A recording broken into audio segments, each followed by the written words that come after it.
We are making conscious efforts.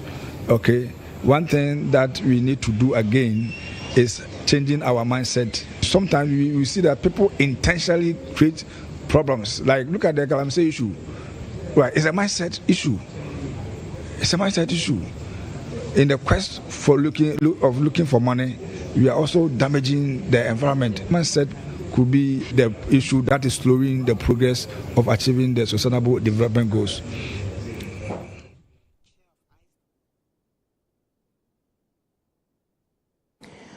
Next on News Tonight, we bring you business news.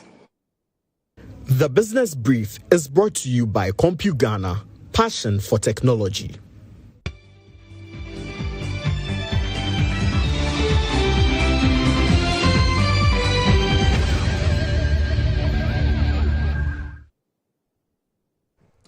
In business tonight, the 2025 IMF World Bank meetings, which began on October 13, nears conclusion today, with the annual meeting's plenary overflow at the International Monetary Fund headquarters in Washington, D.C., USA.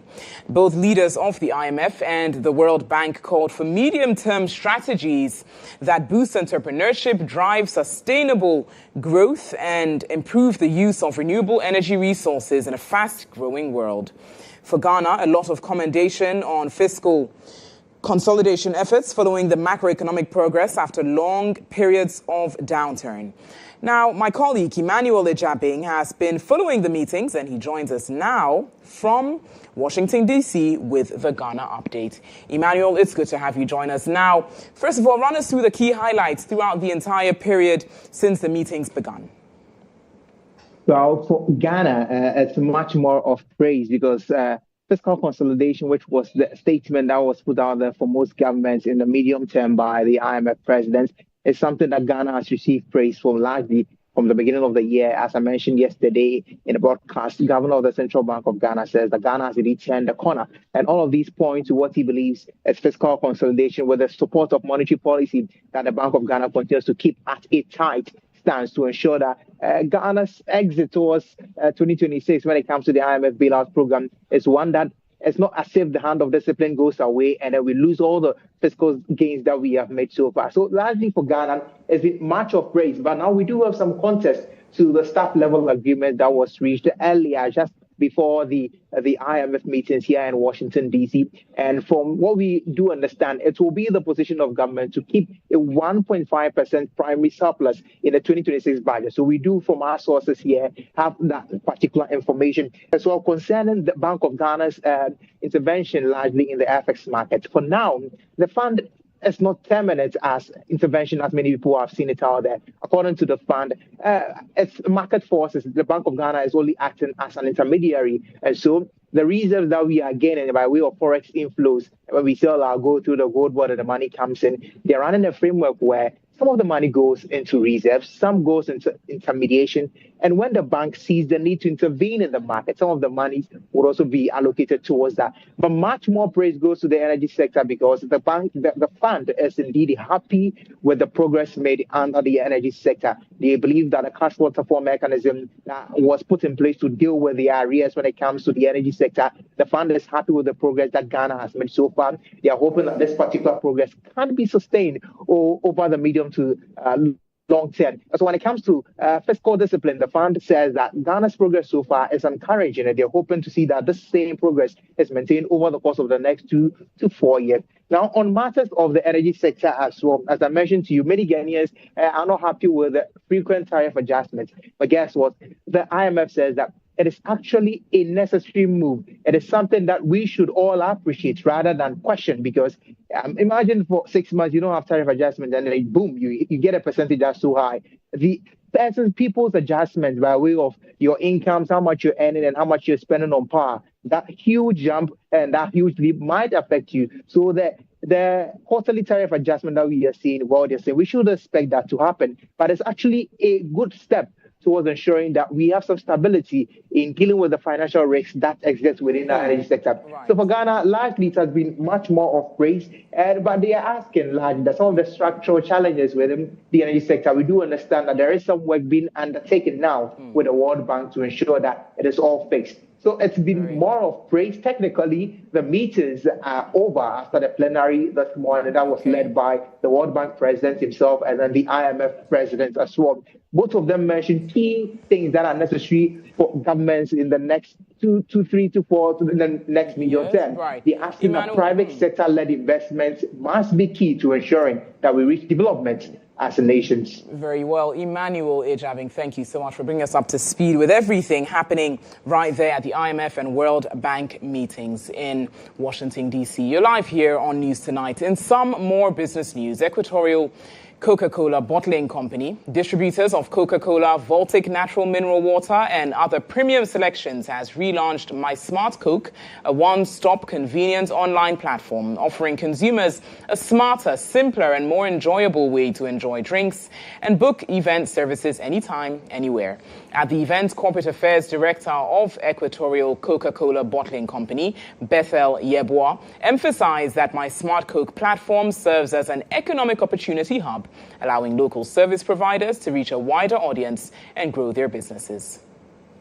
Lovers of Coca-Cola brand of beverages can now sit in the comforts of their homes to order drinks and book events. The innovation, which was first introduced in 2018, has become a digital marketplace designed to redefine how Ghanaians order beverages and plan events. In partnership with Android 360, My Smart Coke platform allows users to browse exclusive beverage bundles, enjoy promotional discounts, and access free doorstep delivery across major cities in the country. At the relaunch, Corporate Affairs Director of the Equatorial Coca-Cola Bottling Company, Bethel Yeboah, said, My Smart Coke reflects the company's commitment to innovation, consumer convenience, and ensuring that the brand remains part of every celebration, refreshment, and memorable moments. Digitally, things are changing, and so we thought to be able to be relevant to what the consumer is asking for. So over the period, this is what we have been able to put in place, just to give opportunity for the consumer, to be able to order his or her drinks, for an institution, for any event planner to be able to organize their event seamlessly. One of the platform's most exciting features is a smart event planner AI, an intelligent digital assistant that helps users plan and manage events seamlessly, from booking DJs, caterers, and decorators to securing venues and logistics. We have built a very fantastic web application. www.mysmartcoke.com has all the security features, so you are well protected. We are using a 3D payments gateway, so once you go there, you register, your data is protected. You are able to browse through the categories, enjoy your favorite Coca-Cola drinks, Fanta, Coke, Sprite, Patella, Predator, Voltic Natural Mineral Water, all of them. And once you browse them, you're able to add them to cart, pay, and we will deliver that convenience to you. With My Smart Coke now operational, consumers can now visit www.mysmartcoke.com to explore the platform, enjoy discounts, and experience a new way to celebrate and connect. That's all the business news we've got for you this evening. Sports news is next. The Business Brief was brought to you by CompuGhana, passion for technology.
Rajoelina, who has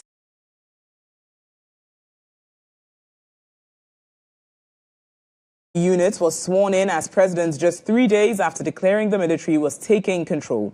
He took the oath in the High Constitutional Court dressed in a suit rather than his uniform. The takeover follows weeks of youth-led protests over power cuts, the high cost of living, and government corruption. The United Nations and African Union have condemned the coup as unconstitutional. Madagascar has now been suspended from the African Union. Rajoelina's whereabouts remain unknown. Reports suggest he escaped on a French military plane.